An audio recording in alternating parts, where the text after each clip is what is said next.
পাহাড় কন্যা খাগড়াছড়ি জেলা। পার্বত্য অঞ্চলের এই জেলা নিয়ে গর্ব করার মতো রয়েছে অনেক কিছু। এখানকার প্রাকৃতিক সৌন্দর্য আর জীবনযাত্রার বৈচিত্র্য নিয়ে সমৃদ্ধ হয়েছে পুরো বাংলাদেশ। খাগড়াছড়ির সবুজ পাহাড়ের বুক চিরে বয়ে যাওয়া চেঙ্গি, মাইনি ও ফেনী নদী এই জেলাকে সাজিয়েছে অপরূপ সাজায়। চারদিকে নয়নাভিরাম প্রাকৃতিক সৌন্দর্য, সবুজ পাহাড়, গিরি, ঝিরি, ঝর্ণা এবং ক্ষুদ্র ক্ষুদ্র জাতিগোষ্ঠীর বৈচিত্র্যময় জীবন সংস্কৃতির সুবাদে পর্যটকদের কাছে এই জেলা বেশ আকর্ষণীয়। শুধুমাত্র সৌন্দর্যের জন্যই নয়, নানা কারণে খাগড়াছড়ি দেশের গুরুত্বপূর্ণ জেলা। বিশেষ করে কৃষি অর্থনীতিতে এই জেলার অবদান অনেক বেশি।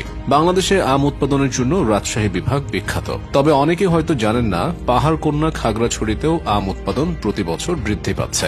এখন খাগড়াছড়িকে বলা হয় সুস্বাদু আমের নতুন রাজধানী। 2022 সালে খাগড়াছড়িতে আমের উৎপাদন ছিল 45,000 মেট্রিক টনের কাছাকাছি।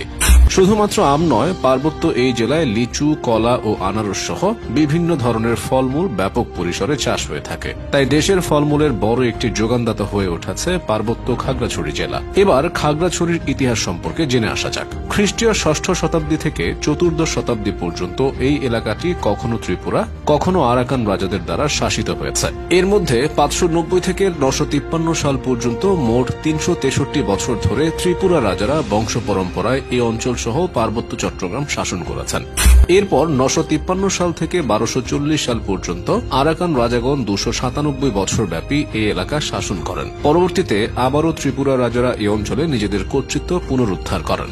10ম শতাব্দী থেকে 15th শতাব্দী পর্যন্ত ত্রিপুরা রাজারা 8 বার, আরাকান রাজারা 9 বার এবং গৌড়ের সুলতানরা 6 বার এই এলাকাটি দখলে নিয়েছিলেন। 1342 সালে ত্রিপুরা রাজাকে হটিয়ে মুসলিম শাসক সুলতান ফখরুদ্দিন মোবারক শাহ চট্টগ্রাম সহ এই এলাকার নিয়ন্ত্রণ নেন। 1757 সালে ব্রিটিশ ইস্ট ইন্ডিয়া কোম্পানি বাংলার মসনদ দখল করে। এরই ধারাবাহিকতায় ব্রিটিশ সরকার 1760 সালে বাংলার নবাব মীর কাসিমের হাত থেকে চট্টগ্রাম এবং 1785 সালে ত্রিপুরা মহারাজার কবল থেকে পার্বত্য চট্টগ্রামের উপর চূড়ান্তভাবে কর্তৃত্ব লাভ করে। এরপর 1860 সালে পার্বত্য চট্টগ্রামকে চট্টগ্রাম থেকে বিচ্ছিন্ন করে স্বতন্ত্র জেলা হিসেবে ঘোষণা করা হয়। বাংলাদেশ স্বাধীন হওয়ার পর পার্বত্য চট্টগ্রাম জেলা থেকে 1981 সালে বান্দরবান এবং 1983 সালে খাগড়াছড়ি পৃথক হয়ে নতুন জেলা হিসেবে আত্মপ্রকাশ করে। খাগড়াছড়ির প্রাচীন নাম ছিল তার্ক।